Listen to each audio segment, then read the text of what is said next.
Ah. Olha aí. E aí, perdi meu fone e comprei um outro pra jogar. Aliás, Olha pra aí. fazer live. Perfeito. Ai, tava com fone de celular, peguei um. Até pra editar tava ruim. Eu tava usando um fone de Earplug, né? Aquele. camelô.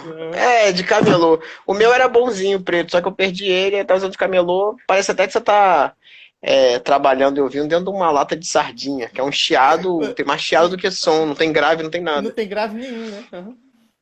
É horroroso. Eu falei, pô, velho, não dá, vou ter que morrer uma grana aí. Aí fui lá e comprei. Comprei hoje, tô estreando hoje. Rapaz, né? Hoje nós vamos falar sobre um filme que é um clássico do cinema. Eu geralmente comento nas minhas aulas algumas cenas, mas eu nunca tinha visto. Que é o Iluminado, de Stanley Kubrick, né? Um filme que se tornou um clássico do cinema, né? Então, por ser um clássico, como a gente já falou aqui, de Rambo, de Matrix. outros filmes, Matrix, Duro de Matar, tem umas cenas que elas acabam virando, se tornando cultura pop, né? Então, eu lembro até daquele desenho que tinha o Fantástico Mundo de Bob, que a introdução era pedalando, né, no velocípede, no Uhum. Velotrol, e é o Iluminado, é a cena do Iluminado, né? Fora outras coisas que tem. Então, é um filme de 1980, né, do Stanley Kubrick, um diretor também consagrado no mundo do cinema, né, foi que fez o Laranja Mecânica, De Olhos Bem Fechados, né, tem uma outra série de filmes que também se tornaram clássicos, né, um diretor de excelência, vamos dizer assim, e um filme de muito sucesso, né, e como eu posso dizer, né, muitas críticas, né, positivas e negativas em relação a isso. A gente vai começar aqui o bate-papo, a troca de ideia, né? Eu tô vendo que vocês estão comentando. Tem uma opção aqui do Instagram, se não me engano, que você pode fazer perguntas. Então, quando você clica lá e faz a pergunta, aparece aqui para mim para eu poder ler depois. Isso vai facilitar bastante, né? Tô vendo aqui Lucas aqui, né, comentando. Disponível na HBO Max para quem não viu. Ah, tá. Eu assisti no cinema, que nem o Ícaro assistiu os filmes da semana passada. Então, tá tudo certo. E outra Inclusive, coisa, né? O acesso que eu tive, antes de você complementar, eu também dei algum erro no cinema que estava sem legenda. Então tive que me concentrar mais para ver o filme com o áudio original, sem tradução. foi no cinema da cultura inglesa, né? Pois é, sim, aí cultura inglesa. Não, inclusive, Ai, ai. o Iluminado também está disponível no Globoplay, só que eu não recomendo a galera assistir no Globoplay porque a versão que está lá é uma versão com corte. Foi meio que uma versão censurada para passar na TV na década de 90 e tal. Que assim, eu não sei porque o Globoplay pegou essa versão. O Globoplay só pega as piores versões de filme, né? Tem a pior versão do Blade Runner, tem a do Iluminado, enfim. Mas não assistam a do Globoplay, tem 40 minutos a menos de filme, não vale a pena não.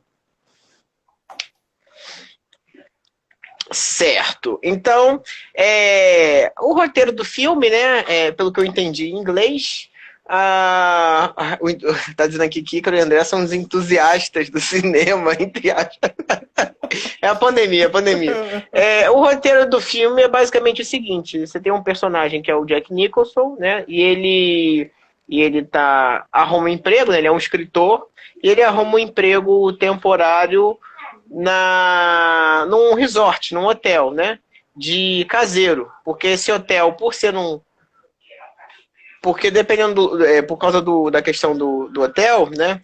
Ele no inverno ele não funciona, porque é neve, etc. Mas tem que ter alguém lá para tomar conta, né? Pode ser que quebre alguma coisa, se tiver algum incêndio, qualquer problema que tiver no hotel, quebrar uma janela, né? Coisa assim do tipo.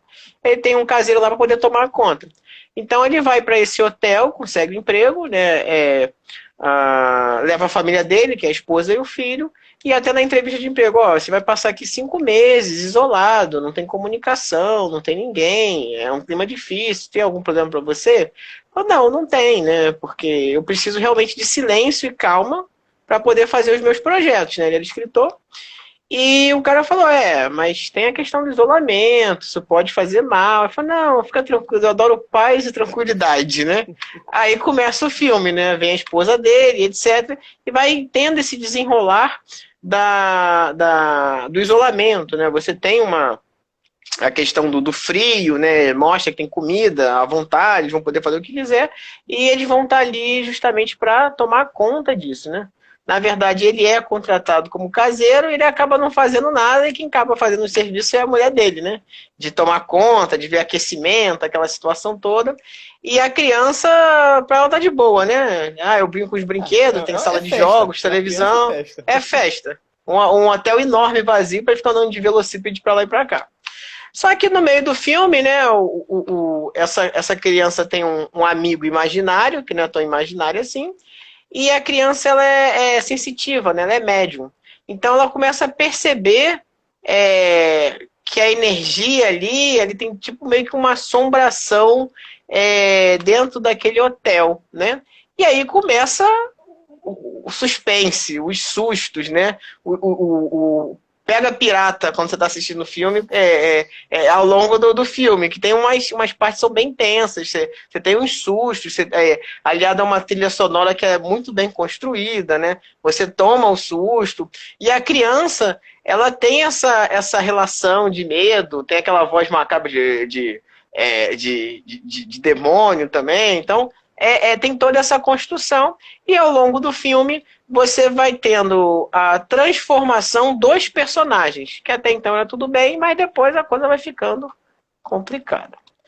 Então acho que é basicamente esse, sem spoiler, a sinopse do filme, né? É o caseiro que vai ficando maluco dentro do hotel. Inclusive, é o pior serviço do mundo, né? Se parar para pensar. A gente vai fechar o hotel aqui por 5 meses e vamos deixar um cara sozinho, só com a esposa e o filho, para tomar conta dessa estrutura toda. Mas assim, considerando que é baseado no livro da década de 70, a gente aceita, não é nenhum problema. Então, o Iluminado, ele é um filme que ele é baseado no livro do Stephen King, que assim, apesar de ser baseado, o livro tem muitas diferenças em relação ao filme. O Kubrick pegou simplesmente a ambientação e o espírito da história, né, do romance, para compor o filme. Então, assim, o final é diferente, o final do filme é diferente em relação ao livro.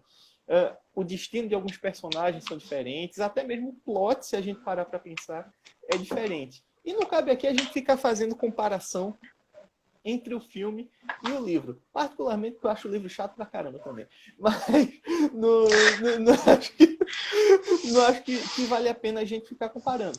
Mas isso foi interessante porque o Stephen King...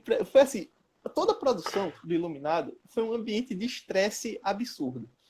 Seja pelo controle que o público tinha da obra, seja pelo... Tá estourando. Quando tu mexe no... Foi mal.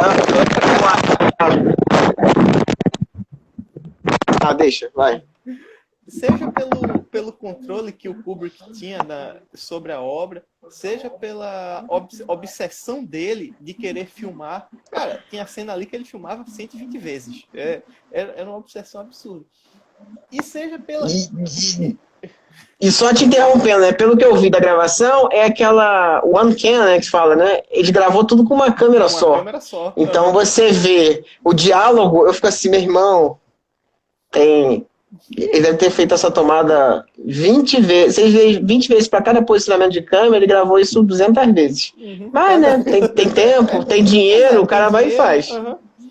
E assim, e tinha muita indecisão. O Kubrick não sabia o que ele ia fazer com o filme, porque ele escreveu o roteiro base, sendo que as cenas ele ia reescrevendo conforme ia filmando. Essa cena vai ficar mais interessante dessa forma e tal. Teve momentos que o Jack Nicholson, ele simplesmente parou de reler o roteiro e disse, quando eu for filmar, tu me dá o texto da hora que eu for filmar. Porque ele estava relendo, assim, ele estava tendo que reler novas versões do roteiro 5 vezes por dia. Tava uma loucura dentro do set de filmagens. Então, foi absurdamente estressante, principalmente porque, como o Kubrick não sabia o que fazer, ele entrava em contato com o Stephen King ao ponto assim, de ligar para a casa do Stephen King de 2 da manhã, o King estava dormindo e o Kubrick ligava para ficar falando besteira, sabe? Para querer bater papo e tal. Enfim, artista, né? Artista tem dessas coisas. Então, dinheiro. Acho que nem artista, dinheiro. Mas vamos lá. Pode ser. Ele tem o direito de ser excêntrico, né? Por ter então, foi uma produção muito complexa, com muito transtorno. Assim, e coisas que ficaram... transtornos que continuaram até depois da produção, né? Porque a Shelley Duvall, a atriz que faz a esposa do Jack Nicholson, ela desenvolveu transtornos psicológicos assim, absurdos, até hoje. Ela tem eu não sei se ela já morreu, posso estar falando besteira. Mas até eu li uma entrevista de, sei lá, 10 anos atrás, que ela realmente desenvolveu alguns transtornos crônicos por causa da participação dela no Iluminado. Então, assim, foi muito transtorno na produção do filme. Só que isso tudo acaba, a gente entende um pouco mais da técnica, isso passa para a tela, porque assim, o filme eu não quero dizer que é perfeito, mas o filme ele é tão bem dirigido, tudo tão bem, você percebe ali que o diretor, ele tem controle de tudo que está em cena, seja da respiração do ator até movimentação de câmera, o cara tá... E o cara tá... Tu vê que o cara tá de em cima, né? Tá em cima. Vai pra direita, vai pra direita. Só faltou ele... Não, tá errado, faz de novo. Faz de novo. Ih, ficou bom. Então, isso sim é sobre o filme. E talvez seja por isso que o Iluminado se tornou esse clássico do terror e do cinema também, por causa da estética dele. Assim, posicionamento de câmera é tudo simétrico, é uma simetria absurda que tem no filme. Composição de cena, disposição do... Direção de arte. Direção de arte. Então, assim, realmente, apesar de... Eu até comentei no programa passado, não é um filme que eu gosto tanto, mas, assim, talvez seja um dos filmes mais bem dirigidos da história do cinema, porque... Tem que respeitar. Tem que respeitar, cara. Assim, o diretor teve controle sobre tudo que estava ali naquele filme. Eu acho que talvez seja mais difícil trabalhar com o Kubrick do que com o Ridley Scott. Porque, assim, até com aquele outro também, o David Fincher, né? Mas acho que o Kubrick deve ser mais... complicado de trabalhar, tanto é que você não vê repetindo muita equipe dele, né? Ele faz um filme com a galera, depois faz com outro. Eu acho que a galera só trabalha com ele uma vez, não trabalha mais depois. O cara espreme a laranja, né? O suco da laranja da casca, até dar certo. E só para comentar, assim, um filme que ele fez anteriormente, que o Kubrick tinha feito antes do Iluminado, foi o Barry Lyndon. Esse Barry Lyndon, ele foi um filme que ele foi todo filmado com luz natural.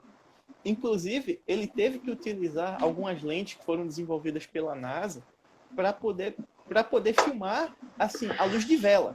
Ele queria realmente captar a sensação de ser filmagem à luz de vela e tal. Aí, assim, se no Iluminado já teve todo esse estresse, que é um ambiente em estúdio, controlado, imagina filmar o Barry Lyndon que você não tinha nenhuma iluminação artificial. Se você perdeu o timing, perdeu a cena. Assim, tem que ter perdeu a vela. Troca a vela toda que diminui o tamanho da vela. Vamos trocar tudo. Troca. Eu vi... Só te interrompendo. Então, esse Barry Lyndon também, ele é muito estudado, né? Essa ideia de... meio que... Eu posso até estar falando uma besteira muito grande, mas é um dos diretores que introduziu a ideia do practical lights, né? Que são as luzes práticas. A gente chama que são as luzes que estão na cena. Por exemplo, vela. Legal que você bota a vela para poder iluminar. Mas para você poder iluminar um set para a câmera perceber vela, você tem que botar 1000 velas na cena, né? E ele conseguia... Eu vou até pegar vou estudar esse filme, porque é muito utilizado. Esse e os outros filmes também, que ele usa muito essa ideia de luzes práticas, que é você botar a luz visível na cena, além dos refletores que a gente não vê, né? Além da iluminação que a gente não vê.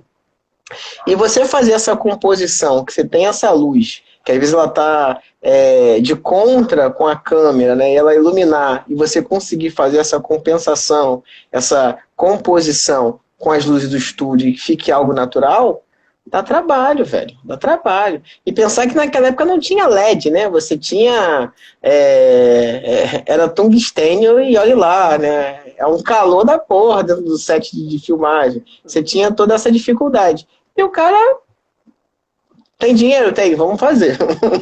Basicamente isso. Mas continua. Não, e assim, então o Kubrick, ele fez o nome dele na história do cinema.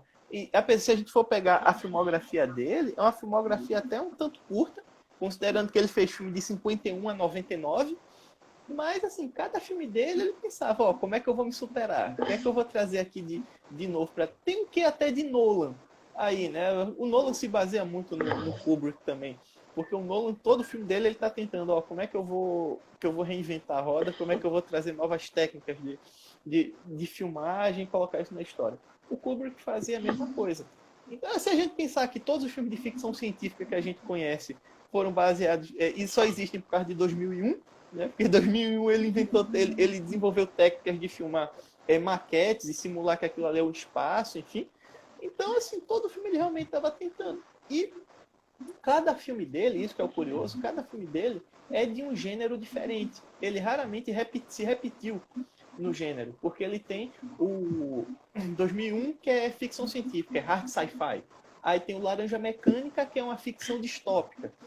Aí ele fez Lolita, que é um drama, vamos dizer assim. Ele brincou até com ficção histórica, com Spartacus e com o Barry Lyndon. Então, aí ele foi pro Iluminado, que é um terror.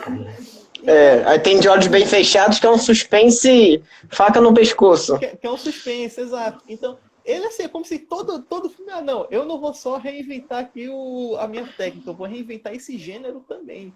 Então, todo filme dele tem isso. E o Iluminado... Assim, eu queria ver ele trabalhando com Adam Sandler, fazendo comédia. Mas vai lá. Mas valeu, Iluminado como filme de terror.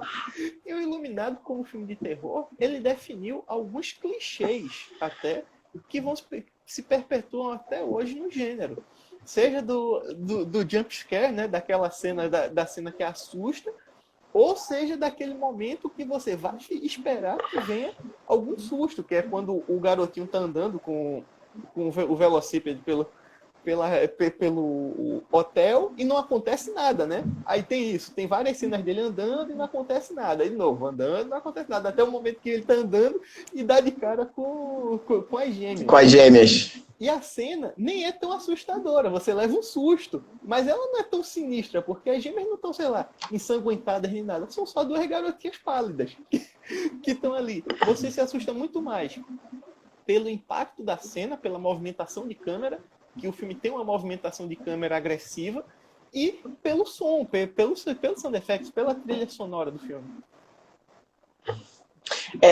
Falando em movimentação de câmera, né? É porque não dá pra passar um filme de terror, eu não gosto de recomendar pros meus alunos, né? Eu gosto de botar mais um blockbuster e tal. Eu falo, não, o filme é ruim, mas o cara consegue ver. Agora, um filme de terror, a pessoa vai se assustar e não vai ver o filme todo.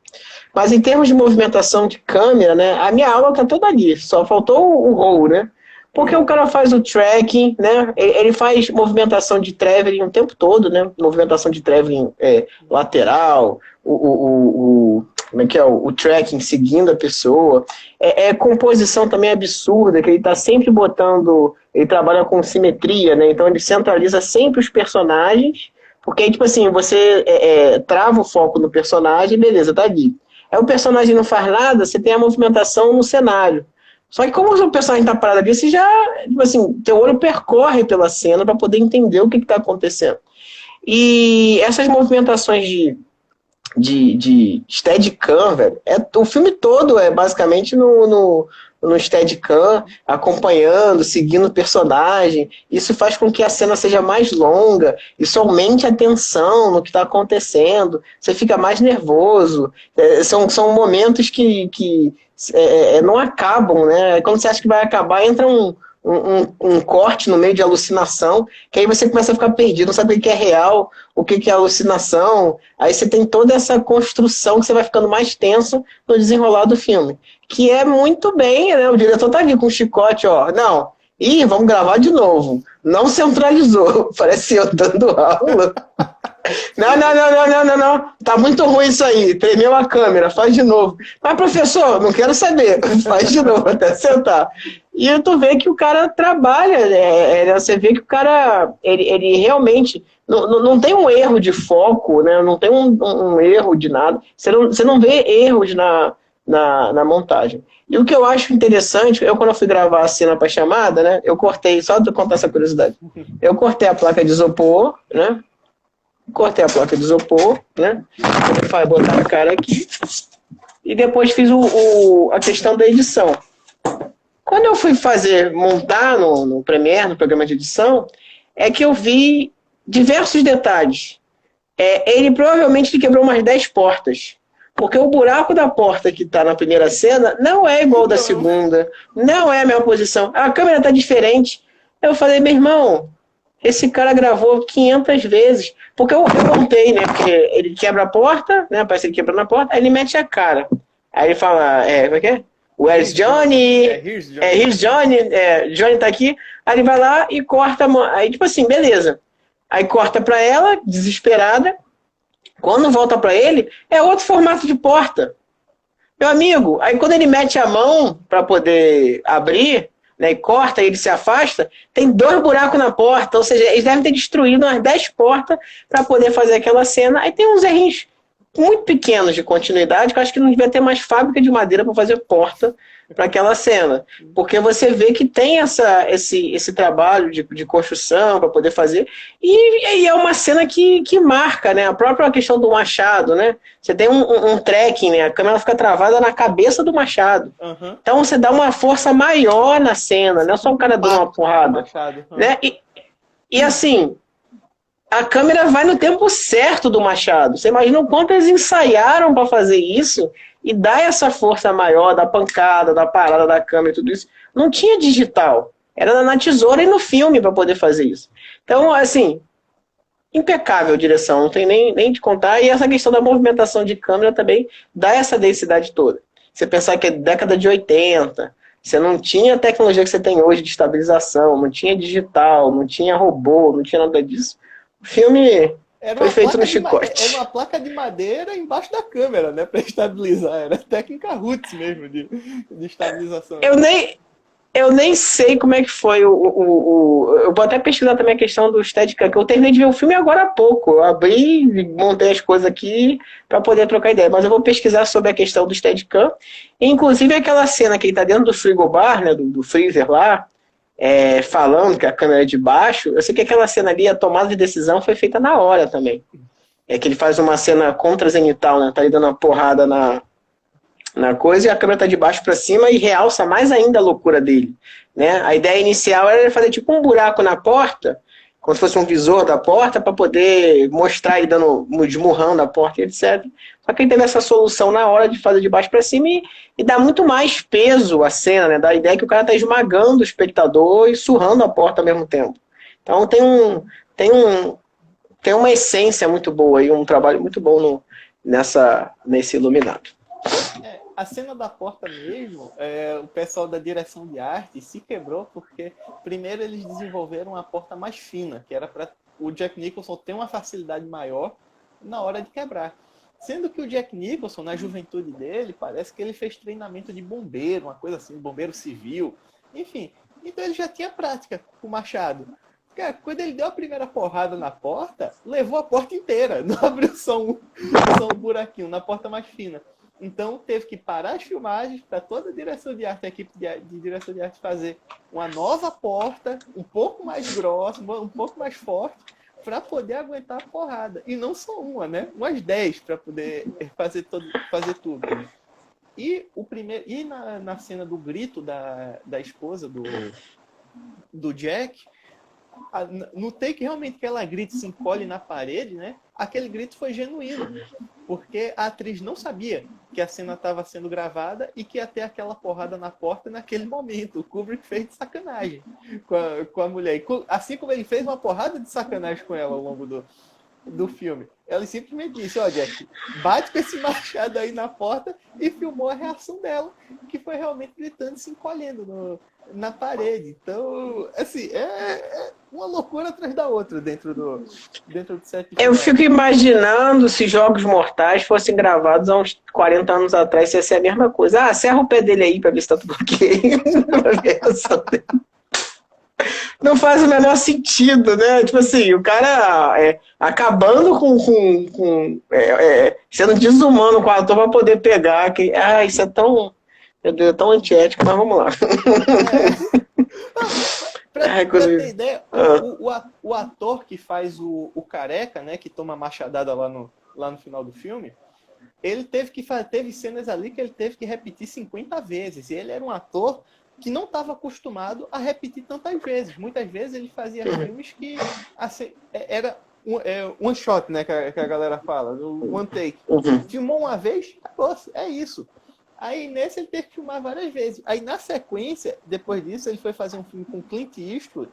E o Clint Eastwood disse assim, depois ele filmou uma cena específica, o Clint Eastwood disse, ok, beleza, não vamos filmar mais. Parece que o cara chorou dentro do set de filmagens do filme que estava fazendo, porque ele disse, ainda bem, cara, o Kubrick me fez repetir 50, 60 vezes uma cena de diálogo boba, enquanto aqui, poxa, eu fiz algo grande uma vez e tá tranquilo.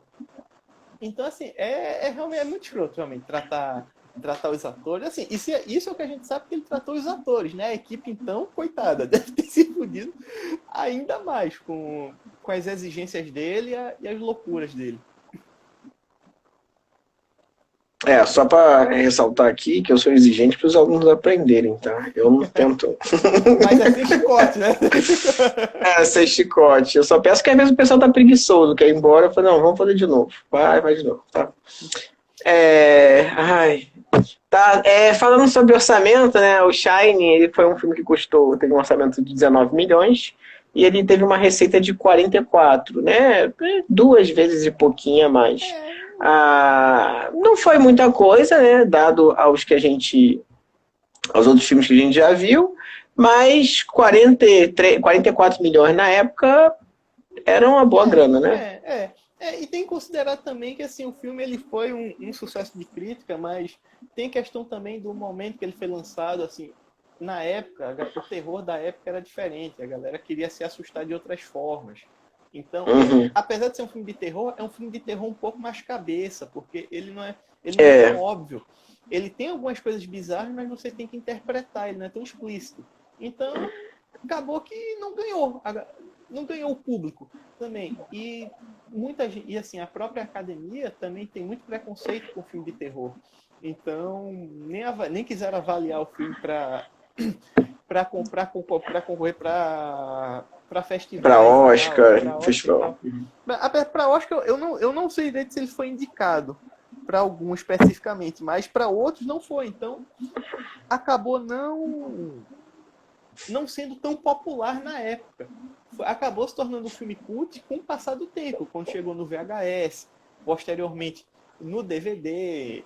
E assim, hoje, obviamente, o filme já deve ter se pagado, já deve ter a receita dele já deve ter passado dos bilhões.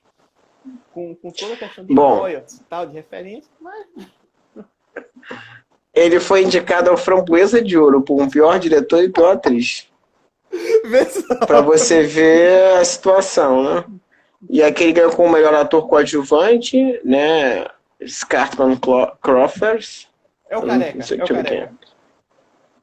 Tá, o cozinheiro, né? E venceu, ganhou como melhor coisa e foi indicado como melhor filme de terror e melhor trilha sonora, né? O Prêmio Saturno, né? Que é uma premiação para fantasia terror dos Estados Unidos, uma premiação americana, para filmes de fantasia, ficção e horror nos Estados Unidos. Mas Framboesa de Ouro também é um negócio que é delicado, ser indicado para uma Framboesa de Ouro é complicado. Mas assim, aqui a gente dá para fazer um programa só sobre premiações, né?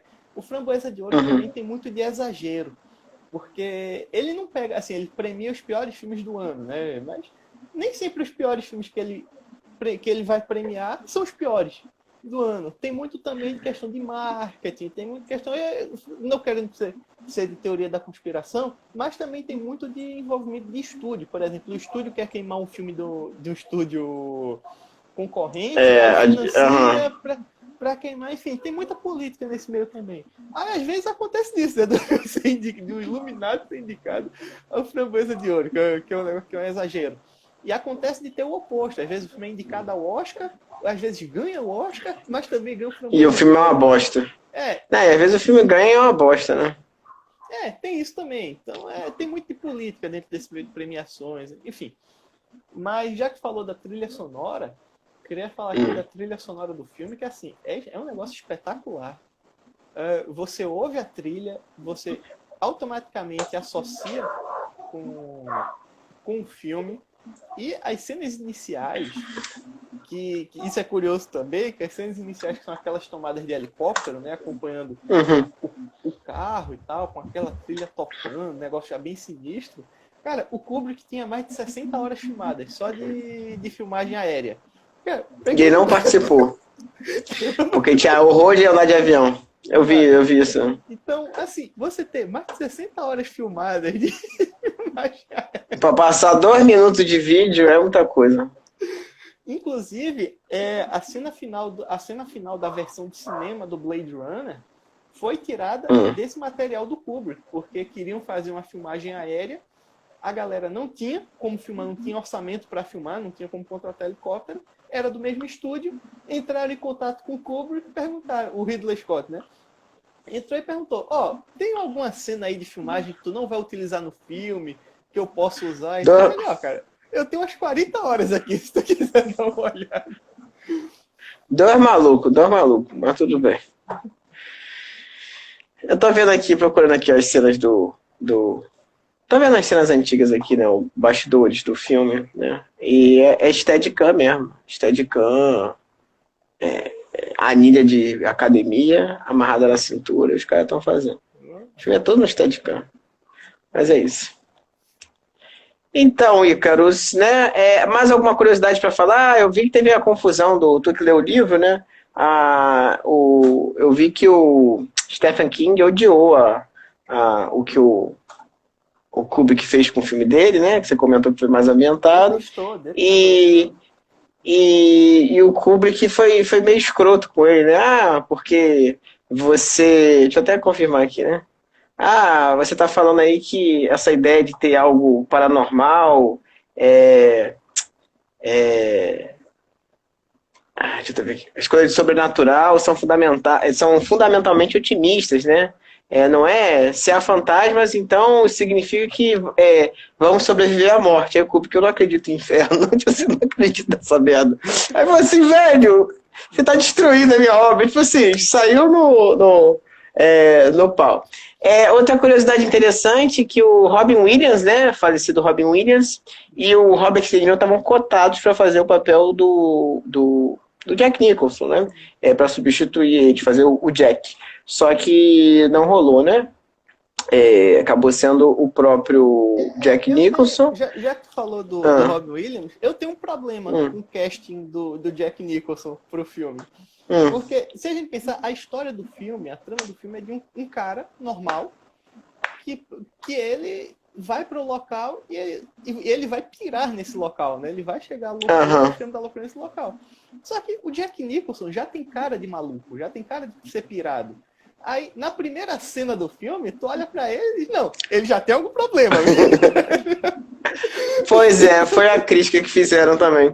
Porque ele já tem a cara meio de doido, né? Eu gosto do filme muito que ele faz de comédia com Adam Sandler, que é o Tratamento de Choque. Cara, é muito bom aquela cena que eles estão sentados no carro e cantando I'm so pretty, I'm so pretty, lá, lá, lá, lá, lá, lá, lá, lá, lá, lá. É muito engraçado aquilo, porque ele tem cara de doido, velho. Então, isso foi uma crítica forte também, que é a primeira risada que ele dá no filme, você fala assim, esse cara tá meio desaparafusado, já tá meio doido. Então isso teve essa situação, apesar dele ter essa questão de ser forte, essa questão de loucura. Só que acho que ele disfarçou, tinha que ter disfarçado mais no início do filme, né? Diferente daquele ator que a gente já comentou aqui no Profissional, que é o policial, que depois vira o Capitão Gordon no Batman. Esqueci o nome do ator. O Gary Oldman. Uhum. Pô, aquele cara, ele faz um louco e um policial certinho muito bem. Acho que o Jack Nicholson saiu um pouquinho por conta disso, né? E falando mais de curiosidade, né, que eu vi, esse hotel realmente ele existe, né? Ele é real. E a produção pediu para alterar o número do quarto do hotel, que era 217, que inicialmente ia ser 217, para 237. Porque o quarto 217 realmente ele existe. Então poderia se fazer o filme e o pessoal não querer ficar no quarto por conta do filme, que acontecem coisas horríveis dentro do quarto. E curiosamente, né, eles mudaram porque o quarto 237 não existe. E curiosamente, o quarto mais alugado do filme no hotel é o 217 até hoje. É curioso, né? O cagaço que a galera tem na época, porque se o filme fosse um fracasso, né, poderia nem colar e criar essa versão. Sendo que como o filme acabou sendo um sucesso, então ficou cult, né, ao longo dos tempos, todo mundo quer ir para esse quarto. E tu falou da briga do Kubrick com o Stephen King, e porque assim, o Stephen King, em todas as obras dele, ele tenta dar um final feliz para a obra.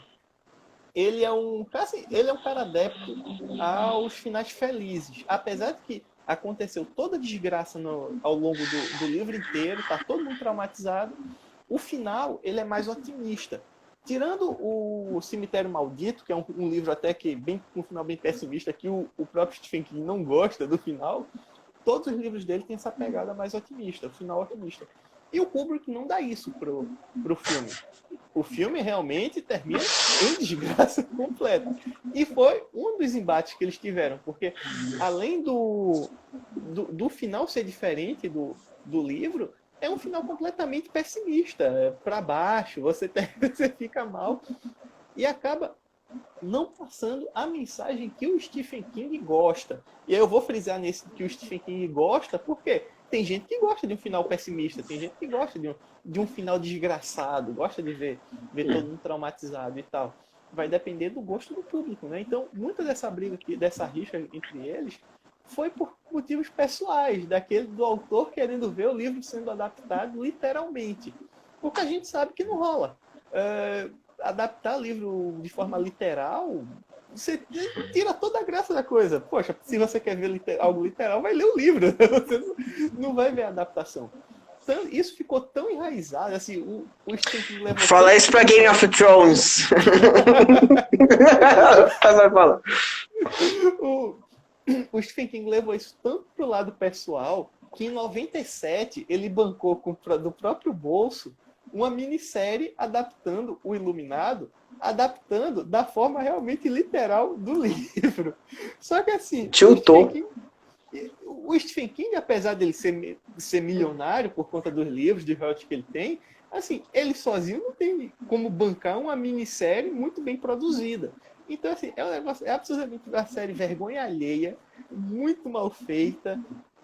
O roteiro, assim, é baseado... É o livro, então não tem tanta novidade. Os atores são ruins, enfim, é desastroso, é algo desastroso. Mas o Stephen King bancou para dizer, não, agora a gente vai fazer certo, né? Agora o Kubrick cagou lá atrás, a gente vai fazer para valer agora. Então tem isso, o King levou muito pro lado pessoal. Eu talvez também levaria, né? Você tem uma obra que, de certa forma, é aclamada, alguém pega lá, usa o nome e estraga, você fica assim, meu irmão, vamos resolver isso na justiça ou então no soco.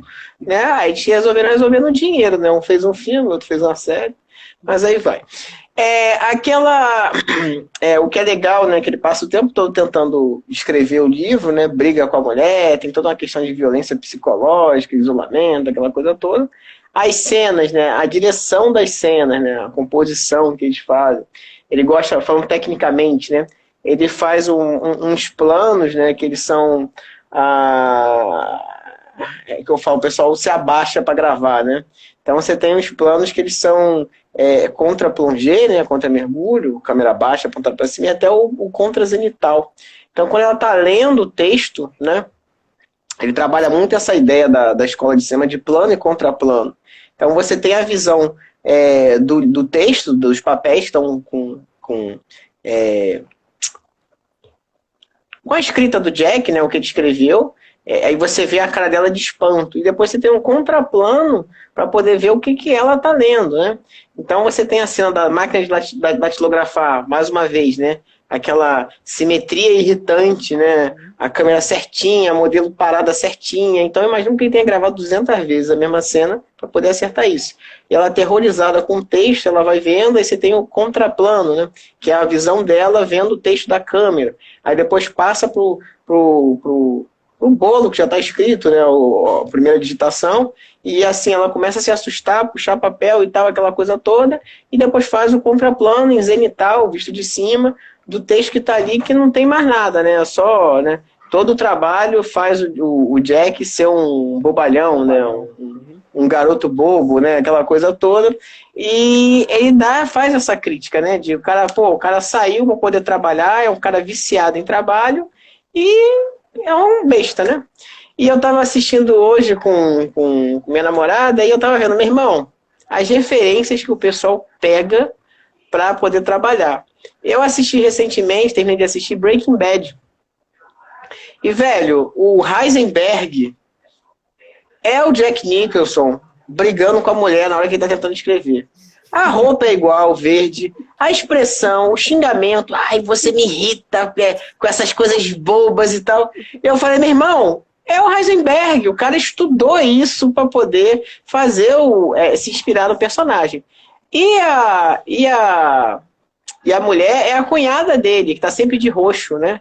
Tem umas preocupações um tanto fúteis e tal, é meio abalada, né, com as coisas e tal. Então eu vi assim, meu irmão, eu tô vendo se inspirar, Breaking Bad foi inspirado nesse clássico para poder fazer algumas coisas, né? Fora a questão de direção de arte também, que é maravilhosa, a cor, composição, tem a parte né, mudando um pouquinho de assunto, né, a parte de direção de arte, tem a questão do arte deco, né, da estrutura, dos tapetes, tem muita forma geométrica, né, aquela questão de repetição de padrão, que prende a atenção da gente, né, quando a gente vai ver em composição. E cor, né, você tem umas cores suaves para o ambiente e os personagens têm as cores mais intensas, né, mais vibrantes, mais saturadas para poder dar esse descolamento. Então, apesar de ser o cenário e trazer uma harmonia de cores para ser algo mais calmo, né, o filme ele tem muita tensão. E é algo antagônico, né? Ele cria essa tensão, tem a questão das cores, e você começa a ficar preocupado em alguns cenários. Meu irmão, né? Tem uma coisa vermelha aí, né? Vai dar merda.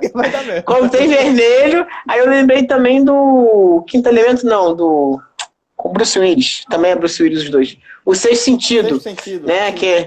Que tem um garoto que também é a mesma cara, é o mesmo corte de cabelo, só que o outro é mais velho, mas onde tem vermelho, você vai ter algum impacto, você vai ter alguma coisa forte, alguma coisa gritante no filme, né? Só que o Sexto Sentido tem outra pegada, né, de filme, não é um filme de terror, não é um filme que você vai ter morte, assassinato, mas você tem essas referências, né? E isso eu achei, porra, velho, ainda bem que eu assisti o filme. Eu precisava ter visto esse filme para poder ter essa construção. Sim, sim. E assim, falando das referências, né? O Iluminado, ele, assim, você vê referência do Iluminado explícita ou não tão explícita assim, ao longo, sei lá, de vários filmes, de várias séries e tal. Uma que é bem clara, que eu achei bem interessante, foi que o Spielberg fez em 2017, 2018, acredito que foi no filme Jogador Número 1.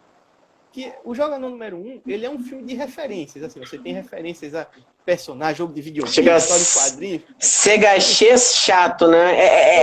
É um filme que é um jogo de easter egg, né? Você ficar procurando as referências. Exato, exato. Sendo que esse filme, ele tem uma cena de quase meia hora, vamos dizer assim, no Hotel do Iluminado, porque é uma fase do jogo que no quarto.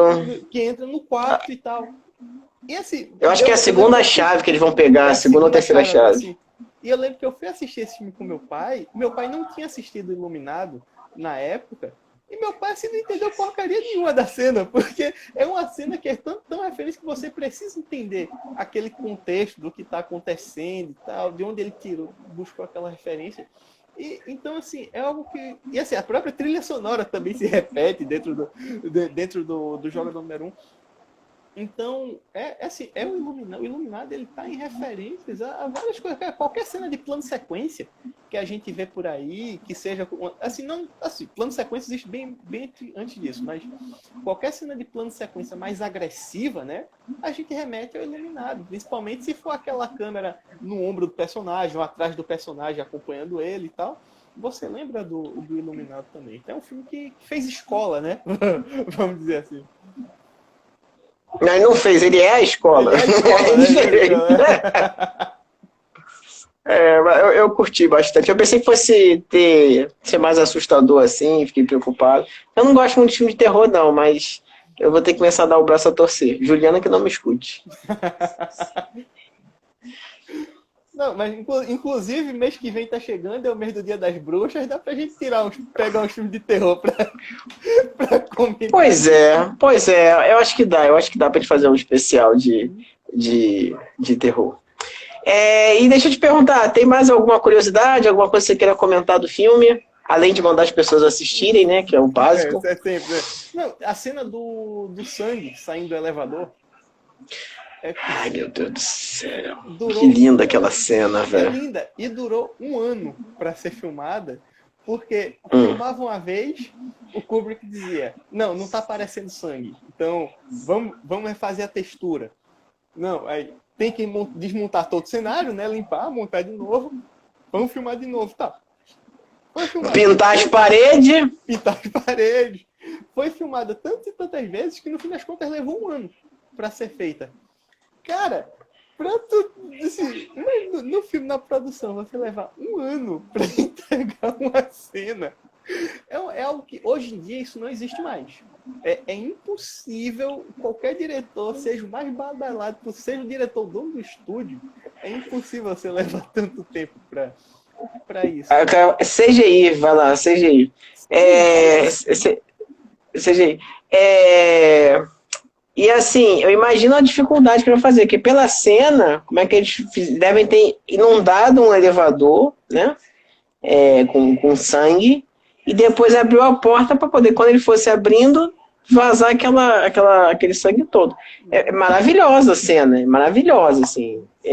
Mas, realmente, tanto é que deu tanto trabalho que a cena passa umas 4 vezes no filme, 3, 4 vezes no filme, a mesma cena. Vamos utilizar até... Vamos ter que usar para poder valer a pena e tal. E é uma coisa que é engraçada, que as pessoas às vezes não entendem, né? Essa questão de produção de filme, e quanto é que sai uma diária, né? Quanto é que custa para poder rodar uma cena dessa. Então você pensa, você tem que montar todo o cenário, você tem que inundar o local. É uma cena de câmera parada. Beleza, mas para que ela funcione, né, com o risco de você detonar uma câmera, perder uma câmera, né, aquilo tudo, ter que arrumar, organizar, você tem uma equipe enorme ali à disposição para aquilo funcionar. E é o que eu sempre digo, se você tem uma equipe grande, você vai ter que ter também banheiro, você tem que ter alimentação, você tem que ter alguém para organizar isso tudo, você tem que ter transporte, são várias coisas que acabam encarecendo a produção, né? Não é só você botar uma câmera e tem um ator na frente gravando que aquilo vai acontecer, né? E isso é importante. É uma cena que custou, sei lá, $75 mil, é uma cena que custou $200 mil. Pô, mas para que isso? Para 10 segundos de imagem, eu falei, são 10 segundos de imagem que custam $100 mil, são 10 segundos de imagem que custam isso tudo, porque é grana, né? É trabalho. E eu lembro também na época que estava rolando Game of Thrones, né?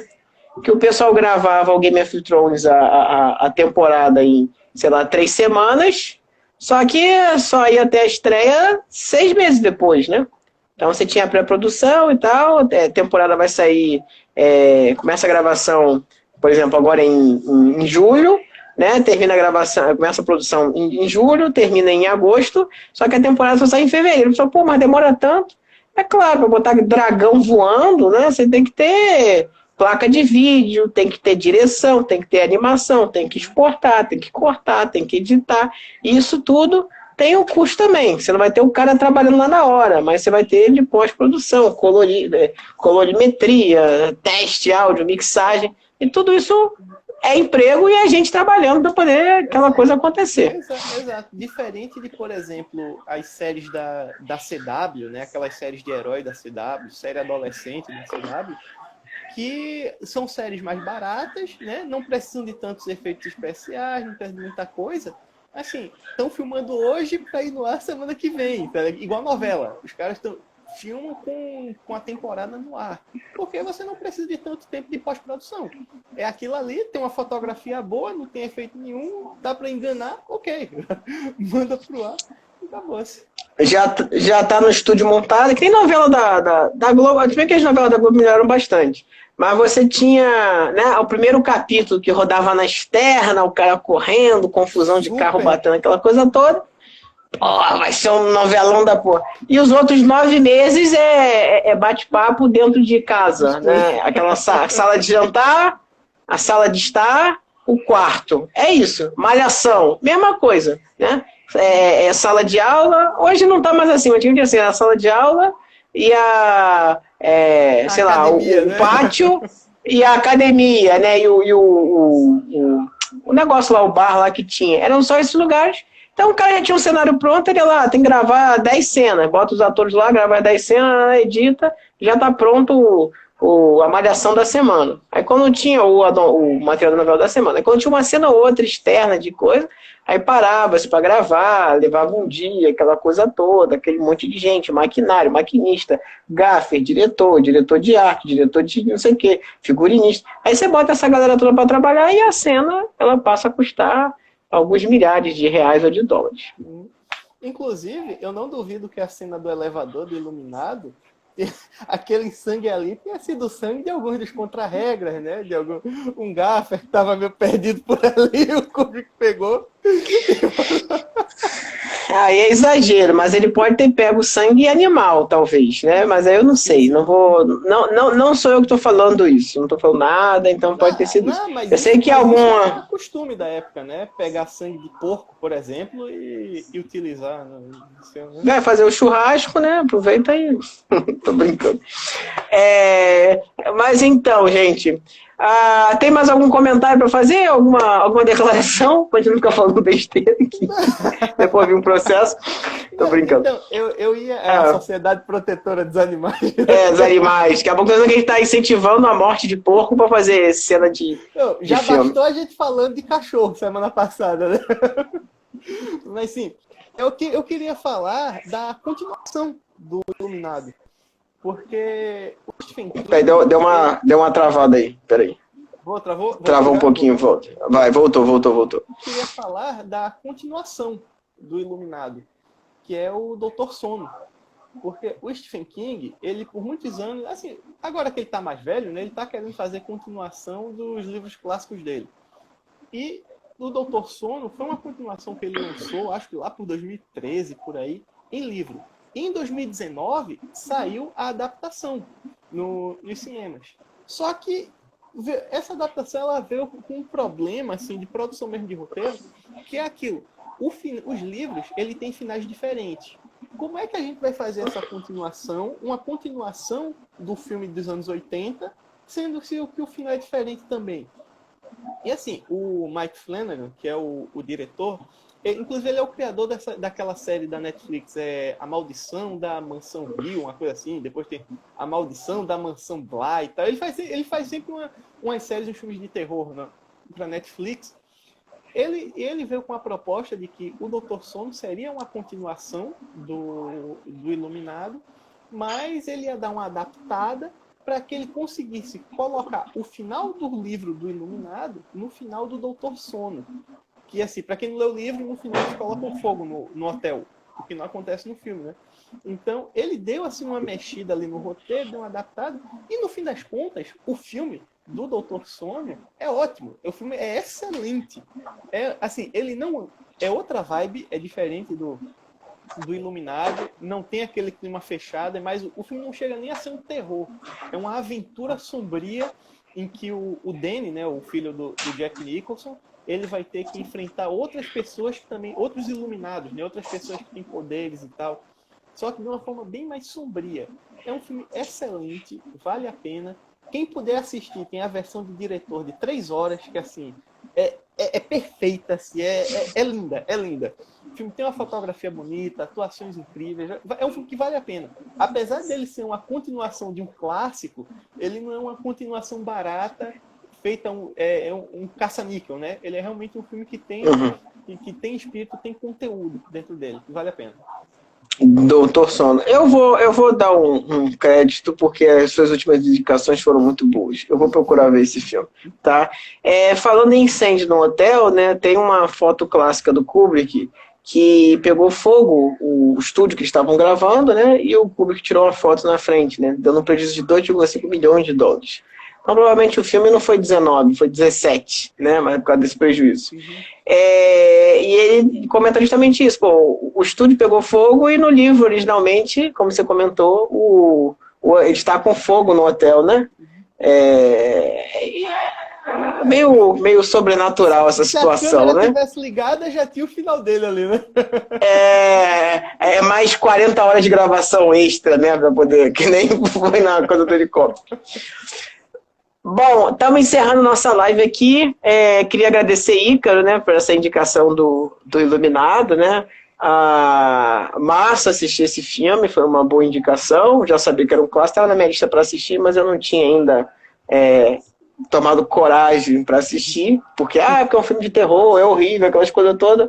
Dá para assistir tranquilamente, né? A recomendação que ele deu foi justamente esse do Doutor Sono, né? Eu vou procurar para ver se eu encontro. E queria lembrar que essa live vai estar disponível numa próxima sexta-feira no YouTube e também vai estar aqui no IGTV. Eu tô achando que o Ícaro caiu. Esperar uns 2 minutinhos aqui. Queria agradecer a participação de todos vocês, do Ícaro também. Ícaro tá indo aí? Eu tô aqui. Tá cortando aqui, mas... Tá, é porque tá rodando aqui, carregando, o sangue tá acabando. Tava encerrando. E eu queria, pra semana que vem, a gente vai ver também qual o filme que a gente vai definir, né? Qual filme que a gente vai falar, debater, né? Conversar. E conforme for, quem sabe, não sai mais uma chamada dessa que nem do Iluminado. Foi massa, eu gostei de fazer essa chamada da porta. E assim... É muita luz que os caras trabalham, velho. Não dá pra resolver com umas 3 lâmpadas aqui em casa, não. Mas é massa. É uma experiência legal pra caramba. Então, você está ouvindo aí, Ícaro? Mas queria agradecer e a gente fica por aqui, né? E até sábado que vem, às 17 horas, né? Às 5 da tarde. 17 horas. Até semana que vem.